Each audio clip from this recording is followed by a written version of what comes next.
রাজনীতিতে বড়সড় পরিবর্তনের ইঙ্গিত। মুখ্যমন্ত্রীর পদ থেকে ইস্তফা দিতে চলছেন নীতিশ কুমার।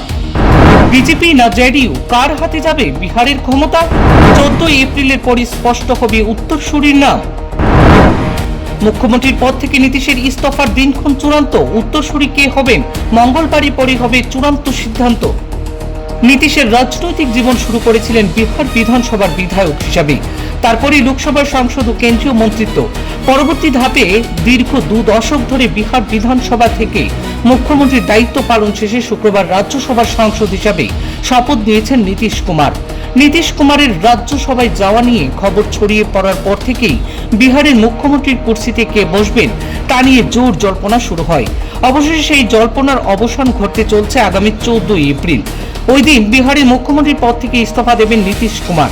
14 এপ্রিলের পরই জানা যেতে পারে বিহারের পরবর্তী মুখ্যমন্ত্রীর নাম।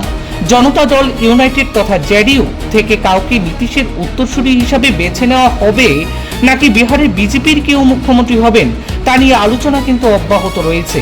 তবে রাজনৈতিক বিশেষজ্ঞদের মতে বর্তমান পরিস্থিতিতে বিজেপির পাল্লা ভারী, তবে অন্য সম্ভাবনাও উড়িয়ে দিচ্ছেন না অনেকেই। নীতিশ কুমারের রাজ্যসভায় যাওয়া নিয়ে খবর চাউর হওয়ার পর থেকেই বিহারের মুখ্যমন্ত্রীর কুর্সিতে কে বসবেন তা নিয়ে জোর জল্পনা শুরু হয়।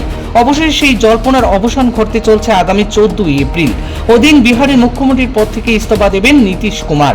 14 এপ্রিলের পরেই জানা যেতে পারে বিহারের পরবর্তী মুখ্যমন্ত্রীর নাম। জনতা দল ইউনাইটেড তথা জেডিইউ থেকে কাউকে নীতিশের উত্তরসূরি হিসাবে বেছে নেওয়া হবে কিনা তাই বিবেচনার বিষয়। তা নিয়ে আলোচনা কিন্তু অব্যাহত রয়েছে বর্তমানে। তবে রাজনৈতিক বিশেষজ্ঞদের মতে বর্তমান পরিস্থিতিতে বিজেপির পাল্লা অনেকটাই যেন ভারী। তবে অন্য সম্ভাবনা উড়িয়ে দিচ্ছেন না অন্যান্য রাজনৈতিক মহলেরাও।